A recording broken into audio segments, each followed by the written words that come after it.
കനത്ത മഴയിൽ Devikulam gap road മണ്ണിടിച്ചിൽ ഭീഷണിയിലായി. തോരാതെ മഴ പെയ്തതോടെ ദേശീയപാതയ്ക്ക് മുകളിലുള്ള ഭാഗങ്ങളിൽ പലയിടത്തും ഉറവകൾ രൂപം കണ്ടിട്ടുണ്ട്. ചിലയിടങ്ങളിൽ നീരൊഴുക്ക് ശക്തമാവുകയും ചെയ്തു.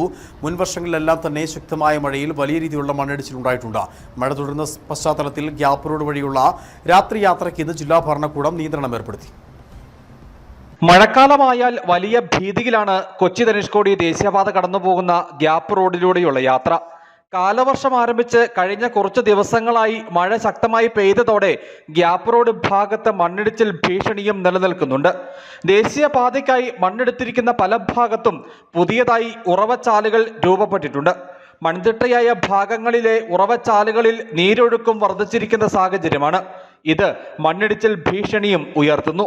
ഇത്തവണ മഴയാരംഭിച്ച ഘട്ടത്തിൽ തന്നെ കഴിഞ്ഞ വർഷം മണ്ണിടിച്ചിലുണ്ടായ ഭാഗത്ത് കൂറ്റൻ പാറക്കല്ലുകൾ അടർന്നു വീണിരുന്നു. തുടർന്ന് ഇതുവഴിയുള്ള ഗതാഗതം പൂർണ്ണമായി ജില്ലാ കളക്ടർ നിരോധിക്കുകയും ചെയ്തിരുന്നു.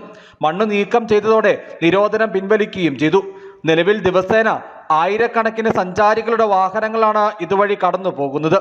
ജില്ലയിൽ റെഡ് അലേർട്ട് നിലനിൽക്കുന്ന സാഹചര്യത്തിൽ ഇന്ന് ഗ്യാപ്പ് റോഡ് വഴിയുള്ള രാത്രി യാത്രയ്ക്ക് ജില്ലാ ഭരണകൂടം നിയന്ത്രണം ഏർപ്പെടുത്തിയിട്ടുണ്ട്. News bureau, Adimali.